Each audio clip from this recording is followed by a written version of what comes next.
ਸਤਿ ਸ੍ਰੀ ਅਕਾਲ ਪਿਆਰੇ ਬੱਚਿਓ। ਕਰੋਨਾ ਮਹਾਮਾਰੀ ਦੇ ਇਸ ਮਾੜੇ ਵਕਤ ਵੇਲੇ ਮੈਂ ਪ੍ਰਮਾਤਮਾ ਅੱਗੇ ਤੁਹਾਡੀ ਚੰਗੀ ਸਿਹਤ ਤੇ ਤੁਹਾਡੇ ਪਰਿਵਾਰ ਦੇ ਨਿਰੋਗ ਰਹਿਣ ਦੀ ਅਰਦਾਸ ਕਰਦਾ ਹਾਂ। ਮੈਨੂੰ ਉਮੀਦ ਹੈ ਤੁਸੀਂ ਸਾਰੇ ਆਪਣੇ ਘਰਾਂ ਦੇ ਅੰਦਰ ਇਸ ਵੇਲੇ ਸੁਰੱਖਿਅਤ ਹੋਵੋਗੇ ਅਤੇ ਆਨਲਾਈਨ ਮਾਧਿਅਮ ਰਾਹੀਂ ਪੜ੍ਹਾਈ ਕਰ ਰਹੇ ਹੋਵੋਗੇ। ਪਿਆਰੇ ਵਿਦਿਆਰਥੀਓ, ਅੱਜ ਮੈਂ ਆਪਣੇ ਸਹਿਯੋਗੀ ਨਾਲ ਤੁਹਾਡੇ ਕੋਲੇ ਹਾਜ਼ਰ ਹੋਇਆ ਹਾਂ 7ਵੀਂ ਜਮਾਤ ਦੇ ਪਾਠ ਪਹਿਲੇ ਪੌਦਿਆਂ ਵਿੱਚ ਪੋਸ਼ਣ ਦੇ ਅਭਿਆਸੀ ਪ੍ਰਸ਼ਨ ਉੱਤਰ ਲੈ ਕੇ। ਇਸ ਲੈਸਨ ਨੂੰ ਤਿਆਰ ਕਰਨ ਵਿੱਚ ਮੇਰੀ ਮਦਦ ਕੀਤੀ ਹੈ ਮੇਰੇ ਸਹਿਯੋਗੀ ਸਰਦਾਰ ਸਰਬਜੀਤ ਸਿੰਘ, ਸਾਇੰਸ ਮਾਸਟਰ, ਸਰਕਾਰੀ ਸੀਨੀਅਰ ਸੈਕੰਡਰੀ ਸਕੂਲ ਕੰਨਿਆ ਭਾਈ ਰੂਪਾ। ਮੈਂ ਤੁਹਾਡਾ ਆਪਦਾ ਜਤਿਨ ਸੇਠੀ, ਸਾਇੰਸ ਮਾਸਟਰ, ਸਰਕਾਰੀ ਸੀਨੀਅਰ ਸੈਕੰਡਰੀ ਸਕੂਲ ਗੰਗਾ ਅਬਲੂਕੀ, ਜ਼ਿਲ੍ਹਾ ਬਠਿੰਡਾ। ਅਸੀਂ ਦੋਹਾਂ ਨੇ ਰਲ ਕੇ ਕੋਸ਼ਿਸ਼ ਕੀਤੀ ਹੈ ਕਿ 7ਵੀਂ ਜਮਾਤ ਦੇ ਪਹਿਲੇ ਪਾਠ ਦੇ ਸਾਰੇ ਅਭਿਆਸੀ ਪ੍ਰਸ਼ਨ ਉੱਤਰ ਤੁਹਾਡੇ ਨਾਲ ਸਾਂਝੇ ਕਰੀਏ ਅਤੇ ਉਹਨਾਂ ਦੇ ਉੱਤਰਾਂ ਬਾਰੇ ਤੁਹਾਨੂੰ ਜਾਣਕਾਰੀ ਪ੍ਰਦਾਨ ਕਰੀਏ। ਆਓ ਅੱਜ ਅਸੀਂ ਇਸ ਪਾਠ ਵਿੱਚ ਇਹਨਾਂ ਅਭਿਆਸੀ ਪ੍ਰਸ਼ਨਾਂ ਉੱਤਰਾਂ ਦੇ ਬਾਰੇ ਚਰਚਾ ਕਰੀਏ ਅਤੇ ਜਾਣਨ ਦੀ ਕੋਸ਼ਿਸ਼ ਕਰੀਏ ਕਿ ਕਿਸ ਪ੍ਰਸ਼ਨ ਨੂੰ ਕਿਸ ਤਰ੍ਹਾਂ ਹੱਲ ਕਰਨਾ ਹੈ। ਜਿੱਦਾਂ ਕਿ ਮੈਂ ਤੁਹਾਨੂੰ ਦੱਸ ਚੁੱਕਾ ਹਾਂ, ਇਸ ਪਾਠ ਨੂੰ ਬਣਾਉਣ ਲਈ ਮੈਂ ਜਤਿਨ ਸੇਠੀ, ਸਾਇੰਸ ਮਾਸਟਰ, ਸਰਕਾਰੀ ਸੀਨੀਅਰ ਸੈਕੰਡਰੀ ਸਕੂਲ ਗੰਗਾ ਅਬਲੂਕੀ ਅਤੇ ਮੇਰਾ ਸਹਿਯੋਗ ਦਿੱਤਾ ਹੈ ਸਰਬਜੀਤ ਸਿੰਘ, ਸਾਇੰਸ ਮਾਸਟਰ, ਸਰਕਾਰੀ ਸੀਨੀਅਰ ਸੈਕੰਡਰੀ ਸਕੂਲ ਭਾਈ ਰੂਪਾ ਕੰਨਿਆ। ਆਓ ਇਸ ਤੋਂ ਪਹਿਲਾਂ ਕਿ ਅਸੀਂ ਪ੍ਰਸ਼ਨ ਉੱਤਰਾਂ ਵੱਲ ਵਧੀਏ, ਇਸ ਪਾਠ ਦੇ ਵਿੱਚ ਜੋ ਅਸੀਂ ਮਹੱਤਵਪੂਰਨ ਗੱਲਾਂ ਪੜ੍ਹੀਆਂ ਨੇ ਉਹਨਾਂ ਦੀ ਇੱਕ ਵਾਰ ਦੁਹਰਾਈ ਕਰ ਲਈਏ। ਅਸੀਂ ਯਾਦ ਰੱਖਣਯੋਗ ਗੱਲਾਂ ਜਾਂ ਇੰਗਲਿਸ਼ ਦੇ ਵਿੱਚ ਪੁਆਇੰਟਸ ਟੂ ਰਿਮੈਂਬਰ ਨੂੰ ਇੱਕ ਵਾਰ ਜਲਦੀ ਚਰਚਾ ਕਰ ਲਈਏ। ਪਹਿਲਾ ਪੁਆਇੰਟ ਹੈ, ਸਾਡੇ ਭੋਜਨ ਦੇ ਅਜਿਹੇ ਸਾਰੇ ਅੰਸ਼ ਜੋ ਸਾਡੇ ਲਈ ਜ਼ਰੂਰੀ ਹੁੰਦੇ ਹਨ ਨੂੰ ਪੋਸ਼ਕ ਕਹਿੰਦੇ ਹਨ। ਇੰਗਲਿਸ਼ ਦੇ ਵਿੱਚ ਅਸੀਂ ਕਹਿ ਸਕਦੇ ਹਾਂ all components of food which are necessary for the body are called nutrients। ਭੋਜਨ ਨੂੰ ਪ੍ਰਾਪਤ ਕਰਨ ਤੇ ਉਸਦੀ ਖਪਤ ਕਰਨ ਨੂੰ ਪੋਸ਼ਣ ਕਹਿੰਦੇ ਹਨ। The process of obtaining and utilizing food is known as nutrition। ਪੋਸ਼ਣ ਦੋ ਤਰ੍ਹਾਂ ਦਾ ਹੁੰਦਾ ਹੈ, ਸਵੈ-ਪੋਸ਼ੀ ਪੋਸ਼ਣ ਅਤੇ ਪਰ-ਪੋਸ਼ੀ ਪੋਸ਼ਣ। There are two types of nutrition, autotrophic and heterotrophic। ਜਿਹੜੇ ਜੀਵ ਸਰਲ ਪਦਾਰਥਾਂ ਤੋਂ ਆਪਣਾ ਭੋਜਨ ਆਪ ਤਿਆਰ ਕਰਦੇ ਹਨ ਉਹਨਾਂ ਨੂੰ ਸਵੈ-ਪੋਸ਼ੀ ਕਿਹਾ ਜਾਂਦਾ ਹੈ। Autotrophs are the organisms which make their own food from simple substances। Heterotrophs are those organisms which depend on others for food। ਪਰਪੋਸ਼ੀ ਉਹ ਜੀਵ ਹਨ ਜੋ ਦੂਸਰੇ ਜੀਵਾਂ ਉੱਤੇ ਭੋਜਨ ਲਈ ਨਿਰਭਰ ਕਰਦੇ ਹਨ। ਪਰਪੋਸ਼ੀਆਂ ਨੂੰ ਚਾਰ ਸ਼੍ਰੇਣੀਆਂ ਵਿੱਚ ਵੰਡਿਆ ਜਾਂਦਾ ਹੈ: ਮ੍ਰਿਤਾਹਾਰੀ, ਪਰਜੀਵੀ, ਕੀਟਾਹਾਰੀ ਅਤੇ ਸਹਿਜੀਵੀ। Heterotrophs are divided into four categories: saprophytes, parasites, insectivores and symbiotic। ਹੁਣ ਅਸੀਂ ਇੱਕ ਇੱਕ ਕਰਕੇ ਜਾਣਨ ਦੀ ਕੋਸ਼ਿਸ਼ ਕਰਦੇ ਹਾਂ ਕਿ ਇਹ ਚਾਰ ਆਖਰ ਇਹਨਾਂ ਦੇ ਬਾਰੇ ਪਰਿਭਾਸ਼ਾ ਕੀ ਹੈ ਜਾਂ how do we define these four types। ਜਿਹੜੇ ਜੀਵ ਦੂਜੇ ਸਜੀਵਾਂ ਦੇ ਸਰੀਰ ਤੋਂ ਪੋਸ਼ਣ ਪ੍ਰਾਪਤ ਕਰਦੇ ਹਨ ਉਹਨਾਂ ਨੂੰ ਪਰਜੀਵੀ ਕਹਿੰਦੇ ਹਨ। Organisms which live on the body of other organisms and harm them are called as parasites। ਉਹ ਜੀਵ ਜੋ ਪੋਸ਼ਣ ਲਈ ਮ੍ਰਿਤ ਸਰੀਰਾਂ ਅਤੇ ਗਲੇ ਸੜੇ ਪਦਾਰਥਾਂ ਤੇ ਨਿਰਭਰ ਕਰਦੇ ਹਨ ਉਹਨਾਂ ਨੂੰ ਮ੍ਰਿਤਾਹਾਰੀ ਕਹਿੰਦੇ ਹਨ। Organisms which depend on dead and decaying matter for their food are called as parasites। ਸਹਿਜੀਵੀ ਸੰਬੰਧ ਉਹ ਹਨ ਜਿਸ ਵਿੱਚ ਦੋ ਤਰ੍ਹਾਂ ਦੇ ਜੀਵ ਨਜ਼ਦੀਕੀ ਸਹਿ ਸੰਬੰਧ ਵਿੱਚ ਰਹਿੰਦੇ ਹਨ ਅਤੇ ਅਜਿਹਾ ਸੰਬੰਧ ਸਥਾਪਿਤ ਕਰਦੇ ਹਨ ਜਿਸ ਵਿੱਚ ਦੋਹਾਂ ਨੂੰ ਲਾਭ ਹੋਵੇ। Symbiotic relationship between two organisms is a close association that is beneficial to both organisms। ਮ੍ਰਿਤ ਜੀਵ ਜੰਤੂਆਂ, ਪੌਦਿਆਂ ਅਤੇ ਪੱਤਿਆਂ ਨੂੰ ਨਿਖੇੜਕਾਂ ਵੱਲੋਂ ਨਿਖੇੜਨ ਕਾਰਨ ਮਿੱਟੀ ਵਿੱਚ ਜ਼ਰੂਰੀ ਪੋਸ਼ਕ ਤੱਤਾਂ ਦੀ ਪੂਰਤੀ ਹੁੰਦੀ ਹੈ। Decomposers decompose the dead bodies, plants, and decaying leaves into the minerals which are useful for the soil. ਇਸ ਤੋਂ ਇਲਾਵਾ ਕੁਝ ਪੌਦੇ ਅਜਿਹੇ ਹੁੰਦੇ ਹਨ ਜੋ ਕੀਟਾਂ ਨੂੰ ਹਜਮ ਕਰਨ ਦੀ ਸਮਰੱਥਾ ਰੱਖਦੇ ਹਨ। ਇਹੋ ਜਿਹੇ ਪੌਦਿਆਂ ਨੂੰ ਅਸੀਂ ਕੀਟ ਆਹਾਰੀ ਕਹਿੰਦੇ ਹਾਂ। ਇੰਗਲਿਸ਼ ਦੇ ਵਿੱਚ such plants are called as insectivorous plants. ਸੋ ਬੱਚਿਓ, ਮੈਨੂੰ ਪੂਰੀ ਉਮੀਦ ਹੈ ਕਿ ਇਸ ਦੁਹਰਾਈ ਨਾਲ ਸਾਨੂੰ ਪੂਰੀ ਤਰ੍ਹਾਂ ਯਾਦ ਆ ਗਿਆ ਹੋਵੇਗਾ ਕਿ ਅਸੀਂ ਇਸ ਪਾਠ ਦੇ ਵਿੱਚ ਕੀ ਕੁਝ ਪੜ੍ਹਿਆ ਹੈ। ਆਓ ਚੱਲਦੇ ਹਾਂ ਅਭਿਆਸੀ ਪ੍ਰਸ਼ਨ ਉੱਤਰਾਂ ਵੱਲ। ਸਭ ਤੋਂ ਪਹਿਲਾਂ ਜਿਹੜਾ ਪ੍ਰਸ਼ਨ ਸਾਡੇ ਸਾਹਮਣੇ ਹੈ ਉਹ ਹੈ ਫਿਲ ਇਨ ਦਾ ਬਲੈਂਕਸ ਜਾਂ ਖਾਲੀ ਸਥਾਨ ਭਰੋ। ਇਹਦਾ ਪਹਿਲਾ ਪ੍ਰਸ਼ਨ ਹੈ the process of obtaining and utilizing the food by an organism is called dash. ਇਸ ਡੈਸ਼ ਦੇ ਵਿੱਚ ਅਸੀਂ ਨਿਊਟ੍ਰੀਸ਼ਨ ਫਿਲ ਕਰਾਂਗੇ, ਭਾਵ ਕਿ the process of obtaining and utilizing the food by an organism is called nutrition. Punjabi ਵਿੱਚ ਕਿਸੇ ਜੀਵ ਦੁਆਰਾ ਭੋਜਨ ਪ੍ਰਾਪਤ ਕਰਨ ਅਤੇ ਇਸ ਦੀ ਵਰਤੋਂ ਕਰਨ ਦੀ ਪ੍ਰਕਿਰਿਆ ਨੂੰ ਡੈਸ਼ ਕਹਿੰਦੇ ਹਨ। ਇਸ ਡੈਸ਼ ਵਿੱਚ ਅਸੀਂ ਭਰਾਂਗੇ ਪੋਸ਼ਣ। ਦੂਸਰਾ ਪ੍ਰਸ਼ਨ ਹੈ dash from the air is taken in through the tiny pores called stomata present on the surface of leaves. Dash ਦੇ ਵਿੱਚ ਆਨਸਰ ਹੈ ਕਾਰਬਨ ਡਾਈਆਕਸਾਈਡ। ਇਸੇ ਤਰ੍ਹਾਂ ਪੰਜਾਬੀ ਵਿੱਚ ਪ੍ਰਕਾਸ਼ ਸੰਸਲੇਸ਼ਨ ਕਿਰਿਆ ਲਈ ਪੱਤਿਆਂ ਦੀ ਸਤਹ ਤੇ ਮੌਜੂਦ ਸੂਖਮ ਛੇਕਾਂ ਰਾਹੀਂ ਹਵਾ ਤੋਂ ਡੈਸ਼ ਲਈ ਜਾਂਦੀ ਹੈ। ਇਸ ਡੈਸ਼ ਦਾ ਉੱਤਰ ਹੈ carbon dioxide. Dash is the initial product of photosynthesis. So here we need to fill the answer glucose. That glucose is the initial product of photosynthesis. Punjabi ਵਿੱਚ ਪ੍ਰਕਾਸ਼ ਸੰਸਲੇਸ਼ਨ ਦਾ ਸ਼ੁਰੂਆਤੀ ਉਤਪਾਦ ਡੈਸ਼ ਹੈ। ਇਸ ਡੈਸ਼ ਦਾ ਉੱਤਰ ਹੈ ਗਲੂਕੋਜ਼। ਚੌਥਾ fill in the blanks, the plants which depend on food produced by other plants are called dash. In the dash you will write heterotrophs. Punjabi ਦੇ ਵਿੱਚ ਉਹ ਪੌਦੇ ਜੋ ਦੂਜੇ ਪੌਦਿਆਂ ਦੁਆਰਾ ਤਿਆਰ ਕੀਤੇ ਖਾਣੇ ਤੇ ਨਿਰਭਰ ਕਰਦੇ ਹਨ ਉਹਨਾਂ ਨੂੰ ਡੈਸ਼ ਕਿਹਾ ਜਾਂਦਾ ਹੈ। ਇਸ ਡੈਸ਼ ਵਿੱਚ ਅਸੀਂ ਉੱਤਰ ਭਰਾਂਗੇ ਪਰਪੋਸ਼ੀ। ਮੈਨੂੰ ਪੂਰੀ ਉਮੀਦ ਹੈ ਕਿ ਤੁਹਾਨੂੰ ਇਹ ਖਾਲੀ ਸਥਾਨ ਪੂਰੀ ਤਰ੍ਹਾਂ ਸਮਝ ਆ ਗਏ ਹੋਣਗੇ। ਆਓ ਚੱਲੀਏ ਅਗਲੇ ਪ੍ਰਸ਼ਨ ਉੱਤੇ। ਅਗਲੇ ਪ੍ਰਸ਼ਨ ਹਨ, ਜੋ ਪ੍ਰਸ਼ਨ ਹੈ ਉਹ ਹੈ ਸਟੇਟ ਟਰੂ ਔਰ ਫਾਲਸ ਜਾਂ ਪੰਜਾਬੀ ਵਿੱਚ ਸਹੀ ਜਾਂ ਗਲਤ ਦੱਸੋ। ਇਸ ਦੇ ਵਿੱਚ first statement is carbohydrate is not N essential component of food. Punjabi ਵਿੱਚ ਕਾਰਬੋਹਾਈਡਰੇਟ ਭੋਜਨ ਦਾ ਜ਼ਰੂਰੀ ਅੰਸ਼ ਨਹੀਂ ਹੈ। ਬੱਚਿਓ, ਇਹ ਕਥਨ ਗਲਤ ਹੈ। ਇੰਗਲਿਸ਼ ਦੇ ਵਿੱਚ this statement is false. Second, all green plants are autotrophs. Punjabi ਦੇ ਵਿੱਚ ਸਾਰੇ ਹਰੇ ਪੌਦੇ ਸਵੈ-ਪੋਸ਼ੀ ਹਨ। ਸਾਨੂੰ ਪਤਾ ਹੈ ਬੱਚਿਓ ਕਿ ਇਹ ਕਥਨ ਬਿਲਕੁਲ ਸਹੀ ਹੈ ਤੇ ਇੰਗਲਿਸ਼ ਦੇ ਵਿੱਚ ਅਸੀਂ ਇਸ ਨੂੰ ਕਵਾਂਗੇ ਟਰੂ ਸਟੇਟਮੈਂਟ। ਥਰਡ ਹੈ ਜੀ, Euglena is an organism that has both plant and animal like characters. ਭਾਵ ਕਿ ਯੂਗਲੀਨਾ ਇੱਕ ਅਜਿਹਾ ਜੀਵ ਹੈ ਜਿਸ ਵਿੱਚ ਪੌਦੇ ਅਤੇ ਜਾਨਵਰ ਦੋਹਾਂ ਦੇ ਗੁਣ ਹੁੰਦੇ ਹਨ। ਜਿਵੇਂ ਕਿ ਬੱਚਿਓ ਅਸੀਂ ਪੜ੍ਹਿਆ ਹੈ ਕਿ ਯੂਗਲੀਨਾ ਦਾ ਰੰਗ ਹਰਾ ਹੁੰਦਾ ਹੈ, ਇਹ ਪੌਦਿਆਂ ਵਾਂਗੂ ਭੋਜਨ ਵੀ ਬਣਾ ਸਕਦਾ ਹੈ। ਸੋ ਇਸ ਲਈ ਇਹ ਕਥਨ ਸਹੀ ਹੈ।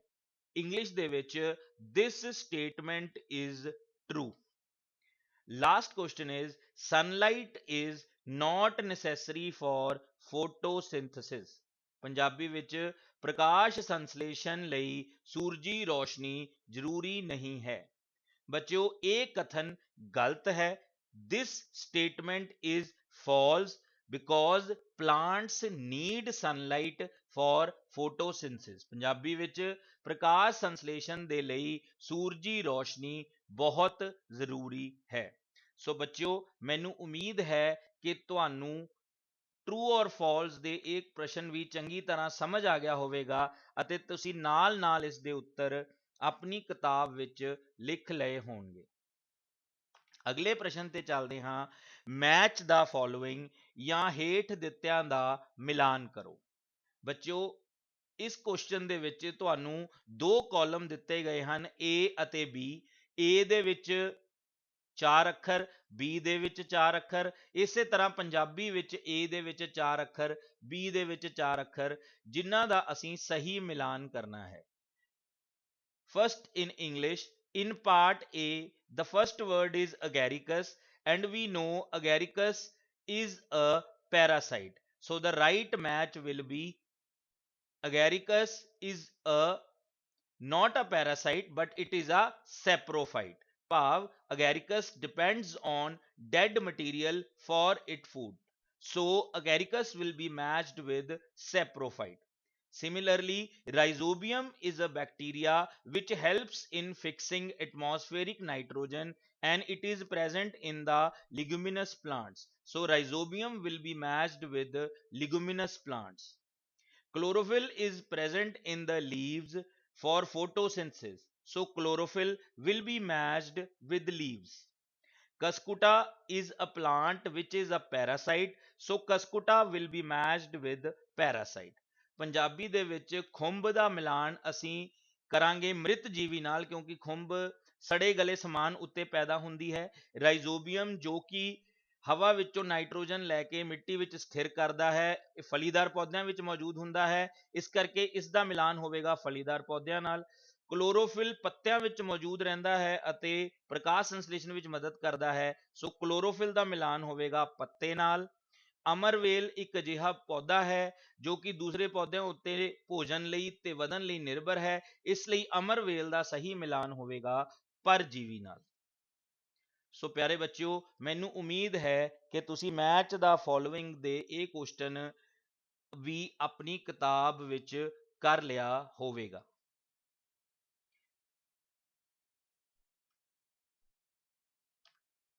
अगला प्रश्न बच्चों जो असी करन जा रहे हैं वो है चूज दी करैक्ट ऑप्शन या सही विकल्प चुनो। भाव के वस्तुनिष्ठ प्रश्न या बहुविकल्पी प्रश्न ने आपां इंग्लिश ते पंजाबी दोनों विच नाल इन्हां नूं पढ़ांगे। So first question is an organism that fixes atmospheric nitrogen in the soil is choice A amarbel, choice B mushroom, choice C rhizobium and choice D chlorophyll. As we all know, the answer for this will be rhizobium because it is responsible for nitrogen fixation. The organisms that cannot prepare their own food and depend on others for food are known as A. Autotrophs, B. Heterotrophs, C. Nutrients, D. Minerals. The answer will be B. Heterotrophs.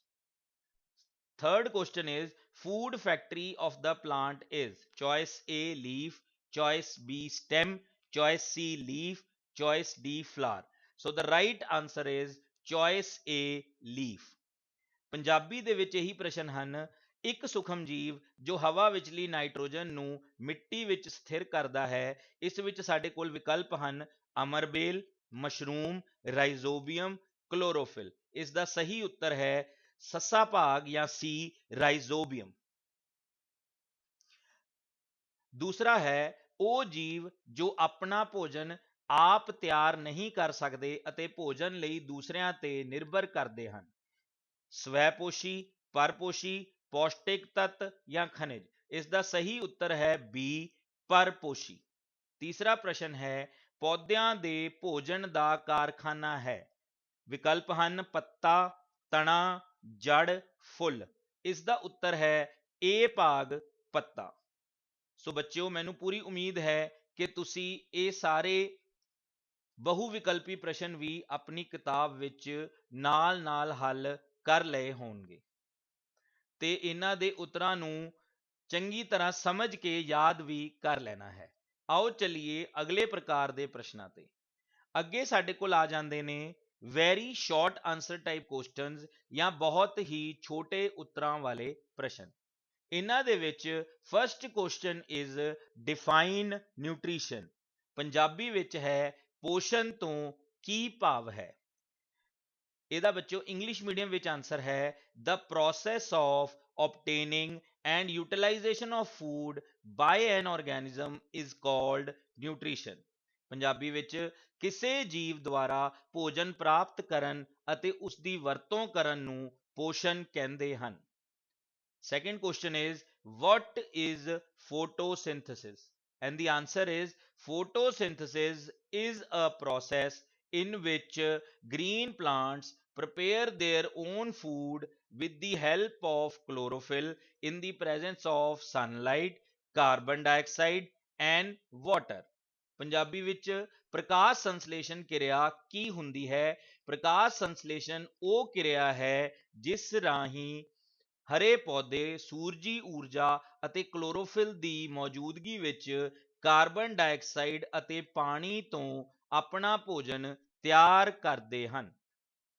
Question number 3, name the raw materials required for photosynthesis। The answer is, the two major raw materials required for photosynthesis are carbon dioxide and water। Punjabi ਦੇ ਵਿੱਚ ਪ੍ਰਕਾਸ਼ ਸੰਸਲੇਸ਼ਨ ਕਿਰਿਆ ਲਈ ਲੋੜੀਂਦੀ ਸਮੱਗਰੀ ਦਾ ਨਾਂ ਲਿਖੋ। ਪ੍ਰਕਾਸ਼ ਸੰਸਲੇਸ਼ਨ ਕਿਰਿਆ ਲਈ ਜੋ ਦੋ ਵਸਤੂਆਂ ਮੁੱਖ ਤੌਰ ਤੇ ਲੋੜੀਂਦੀਆਂ ਹਨ ਉਹ ਹਨ ਕਾਰਬਨ ਡਾਈਆਕਸਾਈਡ ਅਤੇ ਪਾਣੀ। Next question is, what are insectivorous plants? ਜਾਂ ਪੰਜਾਬੀ ਵਿੱਚ ਕੀਟ ਆਹਾਰੀ ਪੌਦੇ ਕਿਹੜੇ ਹੁੰਦੇ ਹਨ? ਤਾਂ ਪਿਆਰੇ ਬੱਚਿਓ, ਇਸ ਦੇ ਉੱਤਰ ਵਿੱਚ ਅਸੀਂ ਲਿਖਾਂਗੇ the plants which have special structures to trap and digest insects are called insectivorous plants। Example, pitcher plant। Punjabi ਦੇ ਵਿੱਚ ਅਜਿਹੇ ਪੌਦੇ ਜਿਨ੍ਹਾਂ ਅੰਦਰ ਕੀਟਾਂ ਨੂੰ ਪਕੜਨ ਅਤੇ ਹਜਮ ਕਰਨ ਲਈ ਵਿਸ਼ੇਸ਼ ਪ੍ਰਣਾਲੀ ਮੌਜੂਦ ਹੁੰਦੀ ਹੈ ਕੀਟ ਆਹਾਰੀ ਅਖਵਾਉਂਦੇ ਹਨ। ਉਦਾਹਰਨ ਵਜੋਂ ਘੜੇ ਵਰਗੀ ਆਕਾਰ ਵਾਲਾ ਪਿਚਰ ਪਲਾਂਟ। ਸੋ ਪਿਆਰੇ ਬੱਚਿਓ, ਮੈਨੂੰ ਪੂਰੀ ਉਮੀਦ ਹੈ ਕਿ ਤੁਸੀਂ ਇਹਨਾਂ ਸਾਰੇ ਪ੍ਰਸ਼ਨਾਂ ਦੇ ਉੱਤਰਾਂ ਨੂੰ ਧਿਆਨ ਨਾਲ ਸੁਣਿਆ ਹੋਵੇਗਾ ਤੇ ਹੁਣ ਆਪਣੀ ਕਿਤਾਬ ਦੀ ਮਦਦ ਨਾਲ ਇਹਨਾਂ ਉੱਤਰਾਂ ਨੂੰ ਸਹੀ ਤਰੀਕੇ ਨਾਲ ਆਪਣੀ ਕਾਪੀ ਵਿੱਚ ਲਿਖ ਲਵੋਗੇ। ਆਓ ਚਲਿਏ ਦੇਖੀਏ ਕਿ ਸਾਡੇ ਕੋਲ ਅਗਲੇ ਪ੍ਰਸ਼ਨ ਕਿਹੜੇ ਹਨ। ਬੱਚਿਓ, ਅਗਲੇ ਪ੍ਰਸ਼ਨ ਹਨ ਸ਼ਾਰਟ ਆਨਸਰ ਟਾਈਪ ਕੁਐਸਚਨ ਜਾਂ ਛੋਟੇ ਉੱਤਰਾਂ ਵਾਲੇ ਪ੍ਰਸ਼ਨ। ਇਹਨਾਂ ਵਿੱਚ first question is, what do you mean by parasitic mode of nutrition? ਭਾਵ ਕਿ ਪਰਜੀਵੀ ਪੋਸ਼ਣ ਤੋਂ ਤੁਸੀਂ ਕੀ ਸਮਝਦੇ ਹੋ? ਇੰਗਲਿਸ਼ ਮੀਡੀਅਮ ਵਿੱਚ ਬੱਚਿਓ ਇਸ ਦਾ ਆਨਸਰ ਹੈ heterotrophic plants and animals that depend on other plants and animals for food are called parasites। The plants or animals on which parasites depend are called the host, and this type of nutrition is called parasitic mode of nutrition। ਇਸੇ ਤਰ੍ਹਾਂ ਪੰਜਾਬੀ ਵਿੱਚ ਇਸ ਦਾ ਉੱਤਰ ਹੈ ਉਹ ਪਰਪੋਸ਼ੀ ਪੌਦੇ ਅਤੇ ਜਾਨਵਰ ਜੋ ਭੋਜਨ ਲਈ ਦੂਜੇ ਪੌਦੇ ਅਤੇ ਜਾਨਵਰਾਂ ਤੇ ਨਿਰਭਰ ਕਰਦੇ ਹਨ ਅਤੇ ਉਹਨਾਂ ਤੋਂ ਭੋਜਨ ਪ੍ਰਾਪਤ ਕਰਨ ਦੇ ਨਾਲ ਨਾਲ ਉਹਨਾਂ ਨੂੰ ਨੁਕਸਾਨ ਵੀ ਪਹੁੰਚਾਉਂਦੇ ਹਨ, ਉਹਨਾਂ ਨੂੰ ਪਰਜੀਵੀ ਕਿਹਾ ਜਾਂਦਾ ਹੈ। ਜਿਸ ਪੌਦੇ ਤੇ ਪਰਜੀਵੀ ਨਿਰਭਰ ਕਰਦੇ ਹਨ ਉਸ ਨੂੰ ਹੋਸਟ ਕਹਿੰਦੇ ਹਨ। ਇਸ ਕਿਸਮ ਦੀ ਪੋਸ਼ਣ ਨੂੰ ਪਰਜੀਵੀ ਪੋਸ਼ਣ ਕਿਹਾ ਜਾਂਦਾ ਹੈ। ਬੱਚਿਓ, ਇਸ ਦੀ ਬਹੁਤ ਹੀ ਸੋਹਣੀ ਉਦਾਹਰਨ ਹੈ ਕਸਕੁਟਾ ਜਾਂ ਅਮਰਬੇਲ। ਕਿ it is said that kaskuta can derive nutrition from any green plant and can kill it। ਭਾਵ ਕਿ ਅਮਰਬੇਲ ਨੂੰ ਅਗਰ ਕਿਸੇ ਹਰਿਆਲੇ ਬੂਟੇ ਤੇ ਸੁੱਟ ਦਿੱਤਾ ਜਾਵੇ ਤਾਂ ਇਹ ਉਸ ਤੋਂ ਪੋਸ਼ਣ ਹਾਸਲ ਕਰਨ ਲਈ ਉਸ ਨੂੰ ਮਾਰ ਦਿੰਦੀ ਹੈ। ਸੋ ਇਹ ਇੱਕ ਬਹੁਤ ਸੋਹਣਾ ਉਦਾਹਰਨ ਹੈ ਪਰਜੀਵੀ ਪੋਸ਼ਣ ਦਾ। ਸੋ ਅਗਲਾ ਪ੍ਰਸ਼ਨ ਦੇਖਦੇ ਹਾਂ ਬੱਚਿਓ। ਅਗਲਾ ਪ੍ਰਸ਼ਨ ਹੈ ਐਕਸਪਲੇਨ ਸਿੰਬਆਇਓਟਿਕ ਰਿਲੇਸ਼ਨਸ਼ਿਪ ਤੇ ਪੰਜਾਬੀ ਦੇ ਵਿੱਚ ਇਸ ਨੂੰ ਕਹਿੰਦੇ ਨੇ ਸਹਿਜੀਵੀ ਸੰਬੰਧਾਂ ਦੀ ਵਿਆਖਿਆ ਕਰੋ।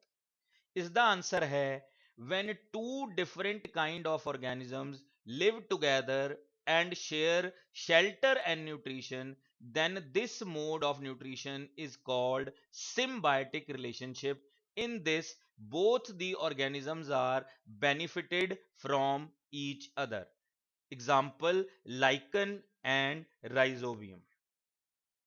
ਪੰਜਾਬੀ ਦੇ ਵਿੱਚ ਜਦੋਂ ਦੋ ਵੱਖ-ਵੱਖ ਕਿਸਮਾਂ ਦੇ ਜੀਵ ਇਕੱਠੇ ਰਹਿੰਦੇ ਹਨ ਅਤੇ ਪਨਾਹ ਅਤੇ ਪੋਸ਼ਣ ਸਾਂਝਾ ਕਰਦੇ ਹਨ ਤਦ ਪੋਸ਼ਣ ਦੇ ਇਸ ਢੰਗ ਨੂੰ ਸਹਿਜੀਵੀ ਸੰਬੰਧ ਕਿਹਾ ਜਾਂਦਾ ਹੈ।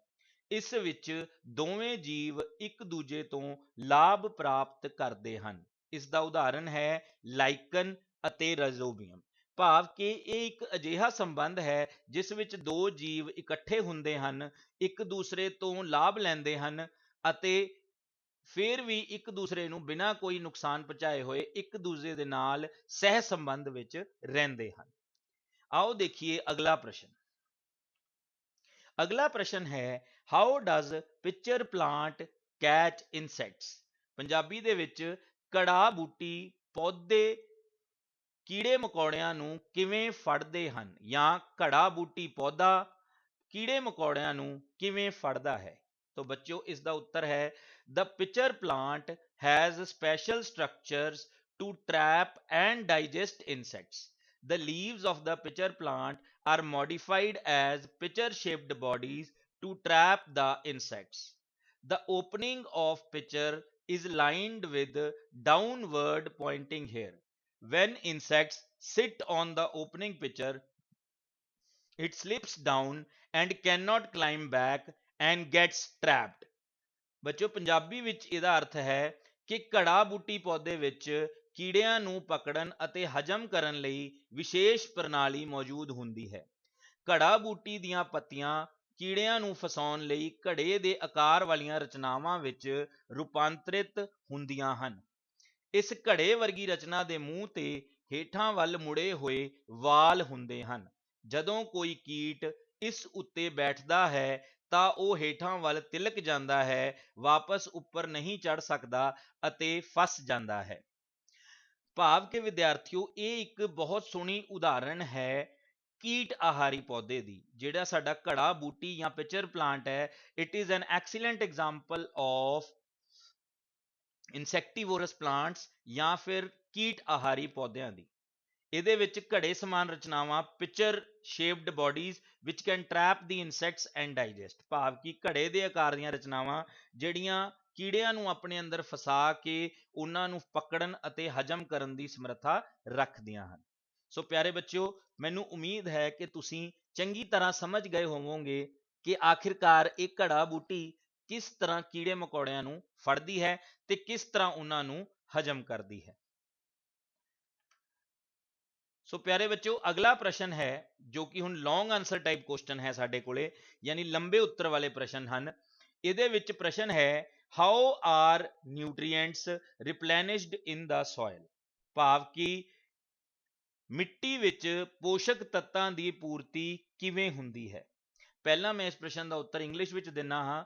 The answer to this question is nutrients are replenished in the soil when we add manure and fertilizers to the soil.